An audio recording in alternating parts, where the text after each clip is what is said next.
Banalata express আমাদের এখানে, রাক্ষসের শুটিং হচ্ছে এখানে, বরবাদের শুটিং হয়েছে এখানে।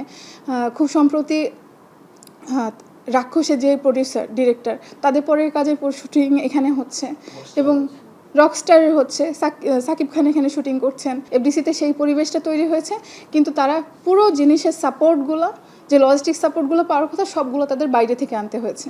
কেউ কেউ বলে যে হচ্ছে সিনেমার দিন খারাপ, আমি বলি না, সিনেমার দিন খুব ভালো। কেন? আমার প্রধানমন্ত্রী তার মেয়েকে নিয়ে সিনেমা দেখতে গেছেন হলে বসে আমার দেশের, কারণ এই হাওয়াটা তৈরি হয়েছে ভাই, সবাই সিনেমা দেখতে যাচ্ছে। আপনি আজকে দেখেন তো বনলতা যে চলছে, বনলতা এক্সপ্রেস আমার দেশি নির্মাতার তৈরি, দেশের ছবি। একটা টিকিট এখনও পাবেন না আপনি অসময়ে গিয়েও, 2-3 দিন আগে বুকিং দিয়ে রাখতে হচ্ছে। তাহলে কেন বলবেন যে সিনেমার বাজার ভালো না? সিনেমার বাজার ফিরেছে, সিনেমার দিন ফিরেছে।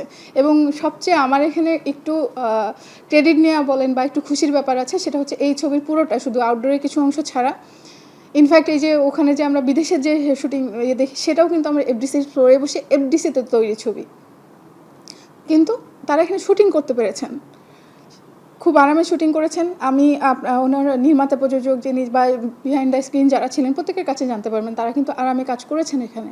এফডিসিতে সেই পরিবেশটা তৈরি হয়েছে, কিন্তু তারা পুরো জিনিসের সাপোর্টগুলো, যে লজিস্টিক সাপোর্টগুলো পাওয়ার কথা সবগুলো তাদের বাইরে থেকে আনতে হয়েছে। তাদের যে খরচটা হয়েছে, একটা বড় অ্যামাউন্ট খরচ তো হয়েছে, এটা একটা উদাহরণ দিয়ে বলছি আমি।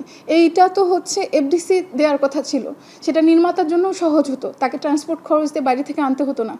এটা এফডিসির জন্য ভালো হতো, কারণ যেখানে এফডিসি প্রতিদিন হচ্ছে হয়তো 9,000 টাকা বা 20,000 টাকা পেয়েছে, সেখানে এফডিসির বিল মিনিমাম হচ্ছে 4 থেকে 5 লাখ টাকা হতো বা 3 লাখ টাকা হতো। এটা তো এফডিসির ইনকাম ঠিক আছে, এফডিসি নিজে স্বনির্ভর হতো, বাকি টাকা তো সরকারকেই দিত, আমার দেশের কাজেই তো লাগতো, সে টাকাটা ঋণে চলতে হতো না আমাদের। বনলতা এক্সপ্রেস আমাদের এখানে, রাক্ষসের শুটিং হচ্ছে এখানে, বরবাদের শুটিং হয়েছে এখানে।